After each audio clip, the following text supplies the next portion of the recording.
தமிழக மக்களுக்கு வணக்கம். கரூரில் ஏற்பட்ட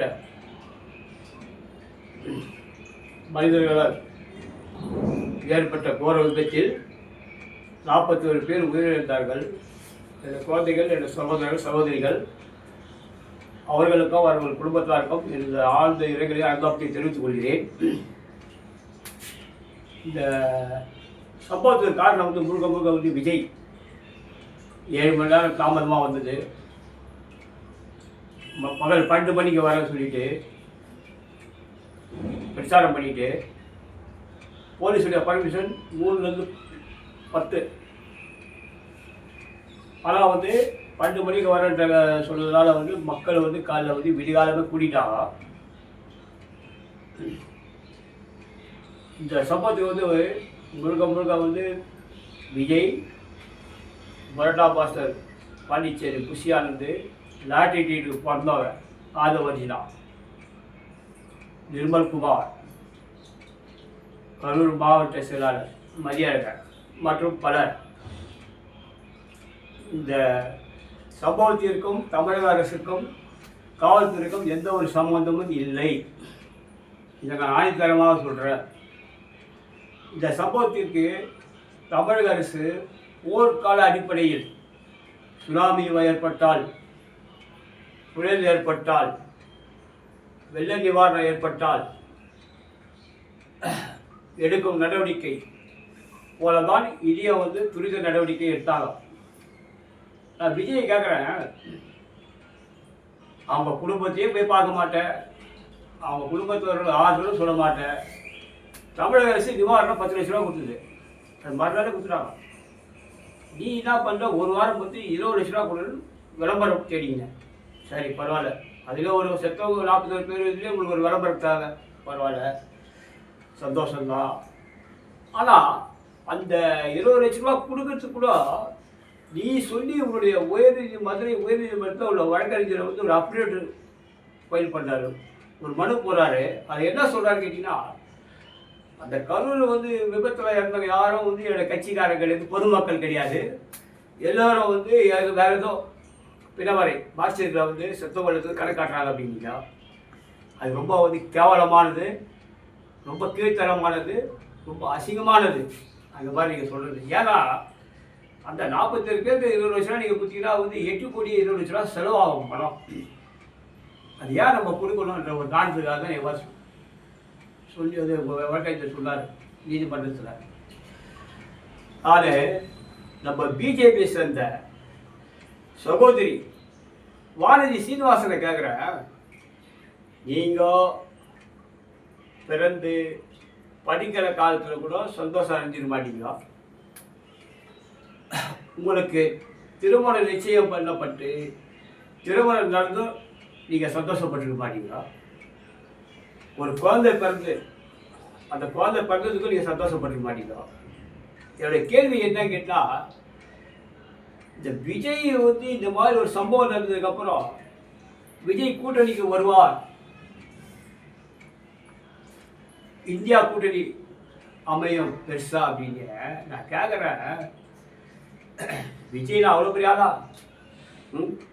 உங்களுடைய பாரத பிரதமர் நரேந்திர மோடியை பேர் விட்டு நரேந்திர மோடி சொல்கிறாப்புல, விஜய் கேவலமாக சொல்கிறாப்புல. இதுக்கு முன்னாள் தமிழக தலைவர் பாஜகவுடைய தலைவர் தம்பி அண்ணாமலை அவர்கள் காட்டமாக தெரிவித்தார். என்ன சொன்னார்னா, ஒரு பிரதமர் கூட எப்படி கூப்பிடணும் தெரியல அப்படின்னாப்புல. இன்றைக்கி உங்கள்கிட்ட சரண்டர் ஆகிட்டாரு, உங்கள் காலில் வீழ்ந்தார். அது வேறு விஷயம். தமிழகத்தை பொறுத்தவரை 2 கட்சி தான் தமிழ்நாட்டை ஆளும். மாற்று கட்சி என்ற பேச்சுக்கே தமிழ்நாட்டை இடமில்லை. ஒன்று திமுக, இன்னொன்று அதிமுக.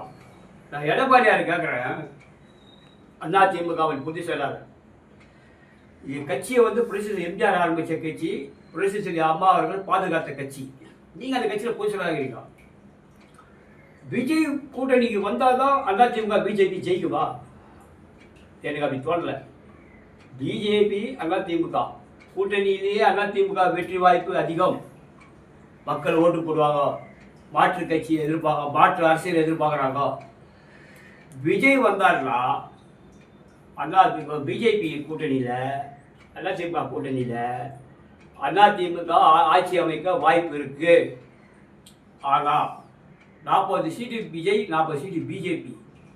இந்த 80 சீட்டையும் திமுக என்ற பெருங்கட்சி அடித்து காலி பண்ணிட்டு போயின்னு இருக்கோம். ஒரு சீட்டு கூட வராது கூட்டணியில்.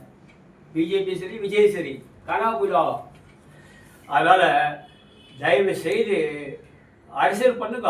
வாடா சொல்ல, நாங்கள் இதை செய்த போன ஆட்சியில், எங்கள் ஆட்சியில், வரப்போகிற ஆட்சியில் இது மாதிரி தான் நாங்கள் செய்வோம் மக்களுக்கு அப்படி சொல்லி ஓட்டு கேளுங்க. அது தப்பு இல்லை.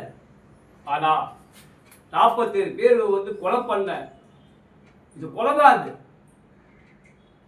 அதனால் அந்த விஜய் என்ற நடிகரை வச்சு அரசியல் பண்ணாதீங்க. அந்த செத்தவங்க 47 உயிரை வச்சு அரசியல் பண்ணாதீங்க. இதை மக்கள் நல்லா கவனிச்சுருக்கிறாங்க. இப்போ இந்த கரூரில் என்ன பிரச்சனை கேட்டிங்கன்னா, மக்களுக்கு திமுக இந்த வெறுப்பை அது அப்படியே மாறி போயிடுச்சு. எனக்கு தெரிஞ்ச ஒரு 10% ஓட்டு அதிகமாக வரும் திமுகவுக்கு ஒரு தேர்தலில். மக்கள் மனநிலை அப்படி இருக்குது. அதனால் திமுகவை சார்பாக இடம் போட்டுறாதீங்க. இப்போ நடக்கிற தேர்தலில் திமுகவா அதிமுகவா அதுதான் போட்டி. நான் இது ஏன் பதிவு வர்றேன்னு கேட்டிங்கன்னா, நான் பார்த்த அரசியல்லையே 9 சட்டமன்ற தேர்தலை பார்த்துருக்குறேன், ஓட்டு போட்டுக்கிறேன். மக்கள் விரும்புவாங்க. 5 வருஷம் திமுக, 5 வருஷம் அதிமுக. இதுதான் எதிர்பார்க்கல தவிர வேறு எதையும் எதிர்பார்க்க மாட்டாங்க. திமுக விலைவாசி உயர்வு, மின்கட்டணம் உயர்வு, வரி உயர்வு, வேலை வாய்ப்பு இல்லை, இந்த மாதிரி காரணத்துக்கோசம் மக்கள் கோபமாக இருக்காங்களே தவிர எந்த ஒரு ஊழலும் குற்றச்சாட்டு நிரூபிக்கப்படவில்லை. அவர்கள் குற்றவாளிகள் என்று கோர்ட்டு நிரூபித்து தண்டனை வழங்கவில்லை. இந்த டாஸ்மாக் 1000 கோடி ஊழல் சொல்கிறாங்களே, அதில் ஏதாவது குற்றம் நிரூபிக்கப்பட்டதா? யாராவது கைது செய்யப்பட்டார்களா? நீதிமன்றத்தில் அறிக்கை தாக்கல் பண்ணி வழக்கு விசாரணைக்கு யாரும் தண்டிக்கப்பட்டார்களா? எதுவும் கிடையாது. அப்படி தவறு செய்திருந்தால் பின்னாடி வரும் தேர்தலில் மக்கள் தெளிவான ஒரு முடிவை எடுப்பார்கள். வாழ்க அண்ணா லாபம், வளர்க புரட்சி புகழ், ஓங்குக புரட்சி அம்மாவின் புகழ். எம்ஜிஆர் தொண்டன்.